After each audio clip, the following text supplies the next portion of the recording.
Hello everyone and welcome back to the Wrench and Fool. So in this video we are here in my 2022 Hyundai Ioniq5 Limited all-wheel drive model, and we will be doing a 500-mile challenge in this video. However, for this 500-mile trip I will not be using any Electrify America stations. Let's get started.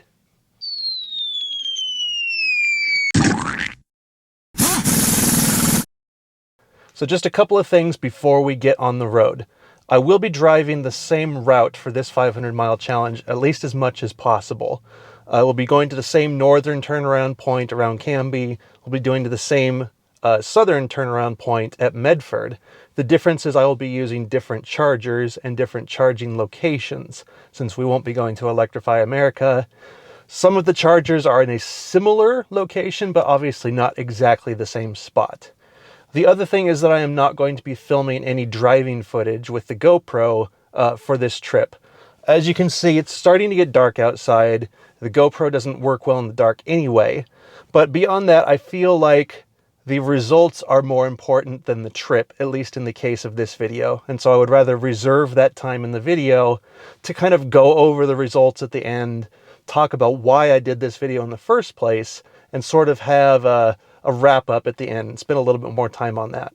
So let's get on the road.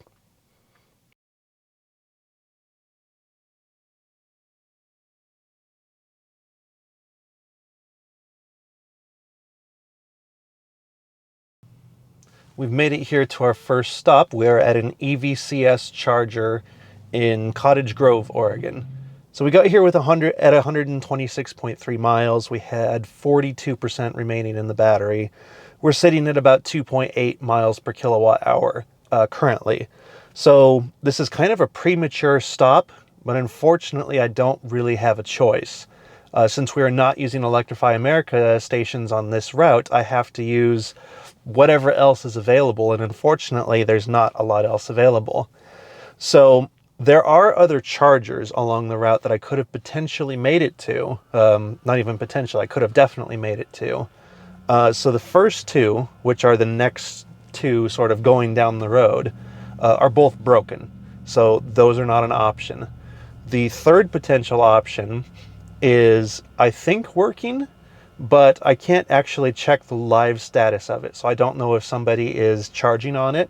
I don't know if it's broken since the last time somebody left a PlugShare review, because that's the only feedback that I can get on it is from PlugShare. It doesn't actually show up on the charging provider's app. It's another EVCS charger like this, and it actually doesn't show up on their app at all. But I can't actually check and see if it's available, and there's a lot of red flags for this location. It's at a casino in the middle of nowhere where they have a hotel, and it's currently free. If you've driven EVs for any amount of time and you have come across free chargers at locations where people tend to stay a while, particularly if they stay overnight, you know that they tend to be blocked. They either get iced by people, as in blocked by internal combustion engine vehicles, or they get blocked by EV owners who decide that they're just going to occupy the charger for hours and hours while they full charge their vehicle and then just let it sit there connected after it's fully charged. Especially overnight. It tends to happen a lot overnight in areas where there's hotels. I know we can see it from the freeway as we drive by. I will look at it as we drive by, but I don't want to plan on just like having that as my only option. And so we're going to charge here. There's no real speed difference, honestly, because we're going to be getting 50 kilowatts no matter what. I'm going to sit here and charge until our charging speeds start to drop. Now on the Ioniq5, assuming that the battery is warm enough, it'll charge at 50 kilowatts to like 95%. And so that's probably what I'm going to do. I'll sit here until 95%-ish. That way I can be absolutely certain that we can get past this long stretch with no other chargers that I can verify are working. Two I can verify aren't working. The third one I can't verify that it is working. So that'll definitely get us past that stretch and safely onto an area where there's chargers that I can use again. So I think I'm going to go find a place that has a restroom, maybe some place where I can get some food, since we're probably going to be here for at least another half an hour, probably closer to 45 minutes.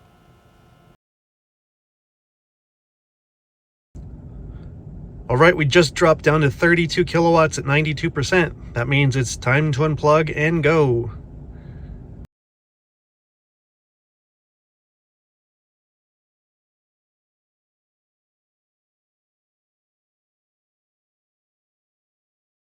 So I was just about to drive by the charger here at the casino that I was talking about earlier.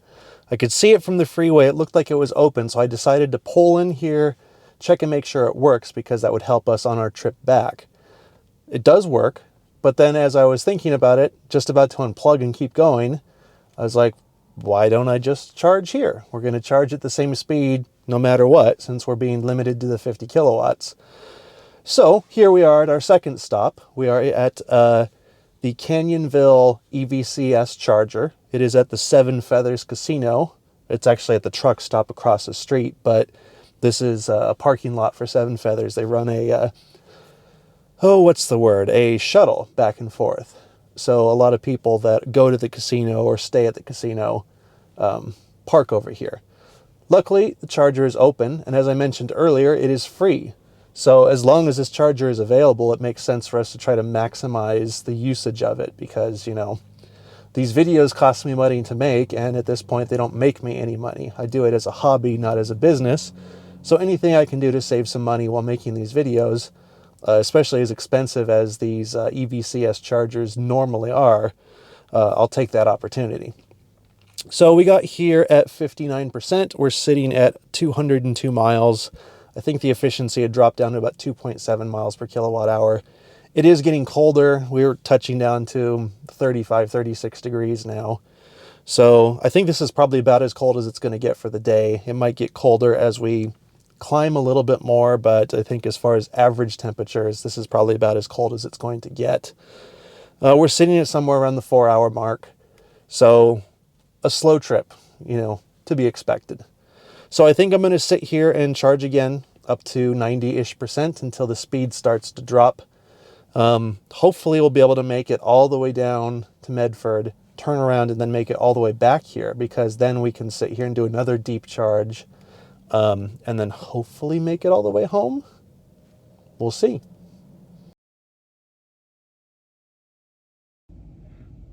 All right, we dropped down to 30 kilowatts this time at 92%, so that means it's time to go.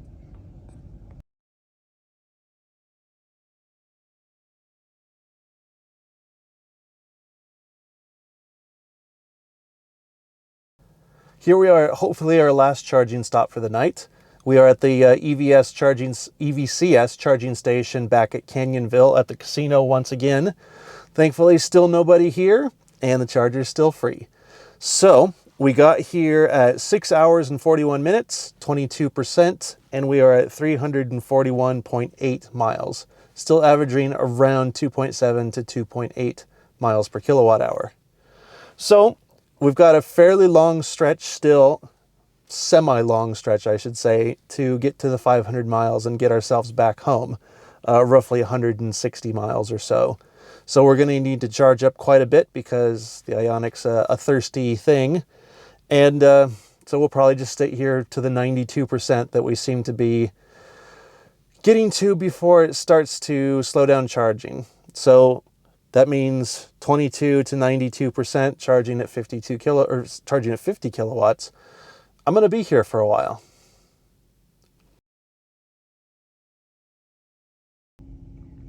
We just ticked over to 92%. We're now down to 30 kilowatts. So let's unplug and get the last 160 miles taken care of.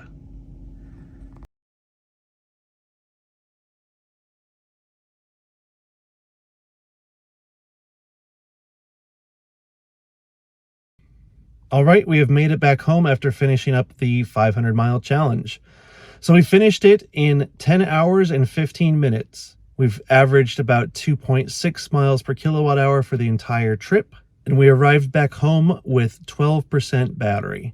So it's 4:30 in the morning. I can barely form a coherent sentence. So let's pass it back to Kevin in the studio. Thanks, Kevin. Well, you've made it here to the 10-minute mark, I think. Congratulations if you made it this far. But you might be wondering at this point, what exactly is the point of this video? Why did I take a car that's capable of charging at a much faster speed and limit it down to that 50 kilowatt number? This video is actually a response to some other videos that I have seen on YouTube and around elsewhere on the internet. It seems to be that there are a number of places in the country where charging infrastructure seems to be pretty good. And the people who live in those areas see information and videos and various complaints coming out of other areas talking about how the charging infrastructure is really lacking for CCS and CHAdeMO vehicles and how it's kind of difficult to take road trips through certain areas. They compare those videos with their own limited experience in their own areas and question what's the problem. Like they don't see what the issue is just because it doesn't exist in their own little area. And this video is a response to those videos.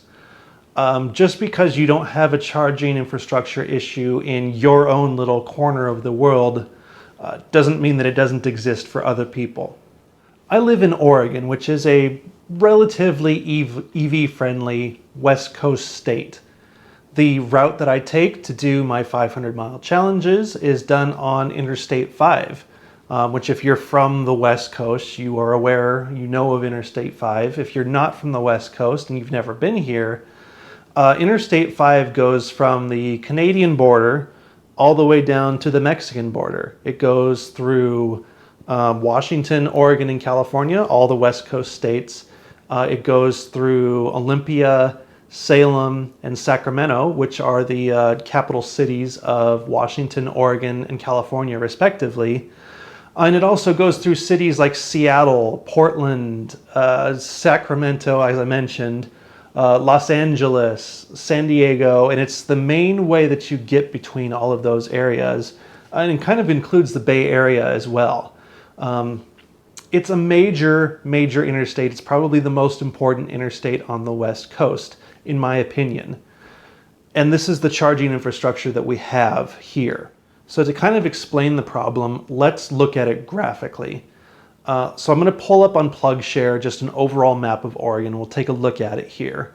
So it looks like there's fairly decent coverage along the interstate corridor there, sort of on the west side of the state.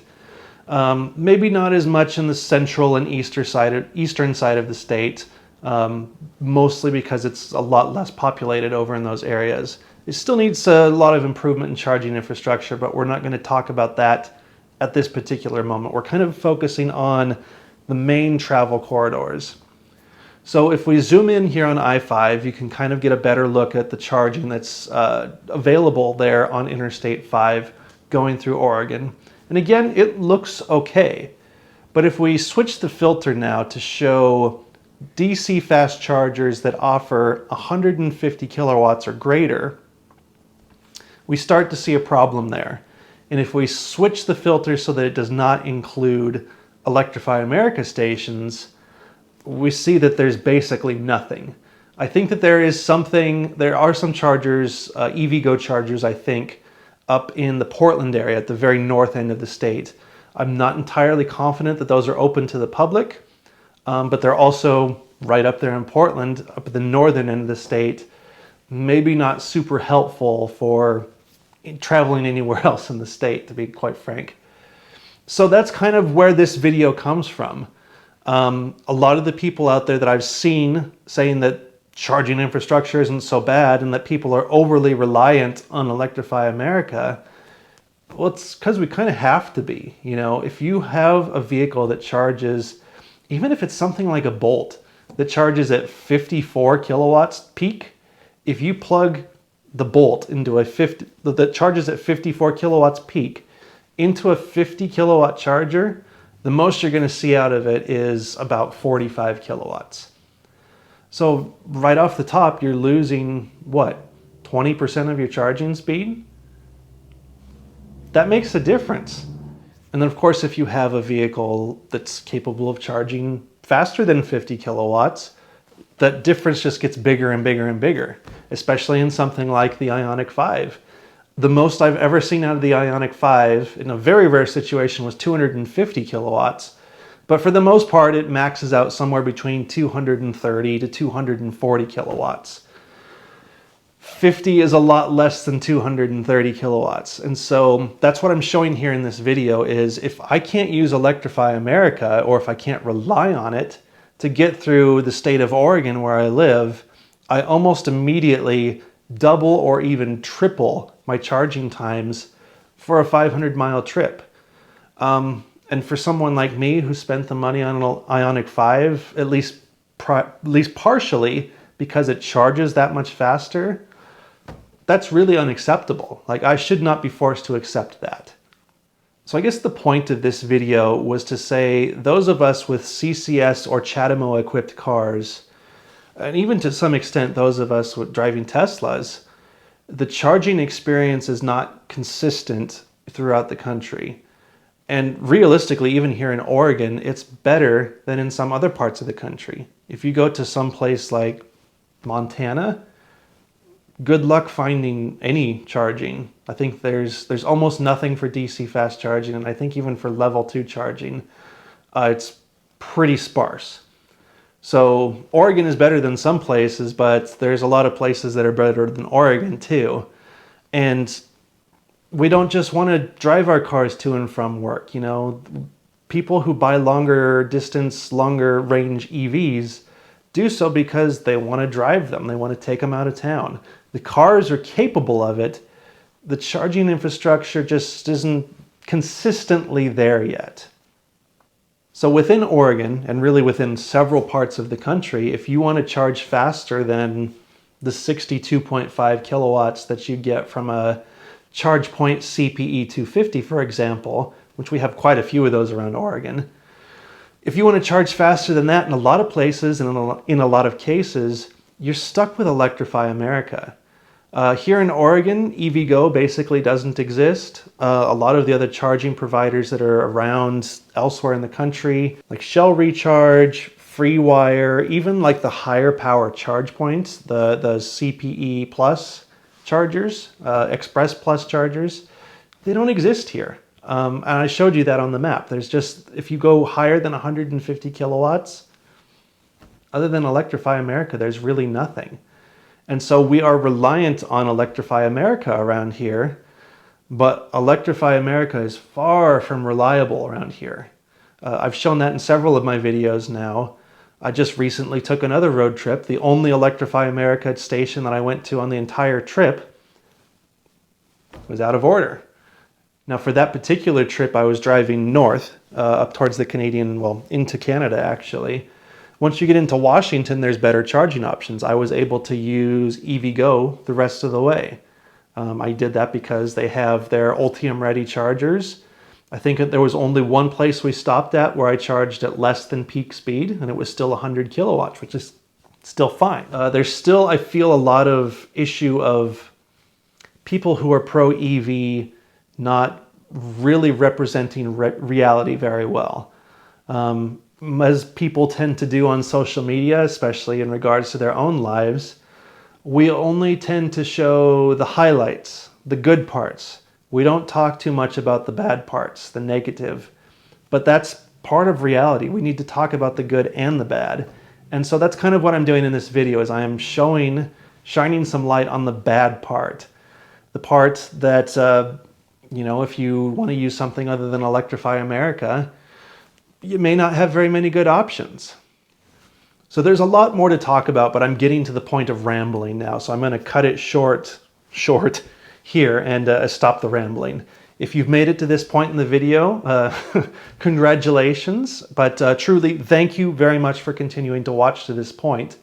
YouTube keeps track of many things in regards to how their audience watches videos and everything, and one of the things that they do keep track of is watch time for individual videos. Shorter watch time on videos is a negative thing, longer watch time is a positive. So if you watch a video front to back, you're actually really helping out the creator on that channel and helping their channel out. So again, if you watched to this point, thank you very much. You are helping out the channel and I truly do appreciate it. But I'm going to stop my rambling at this point. So that's going to be it for this video. Thanks for watching.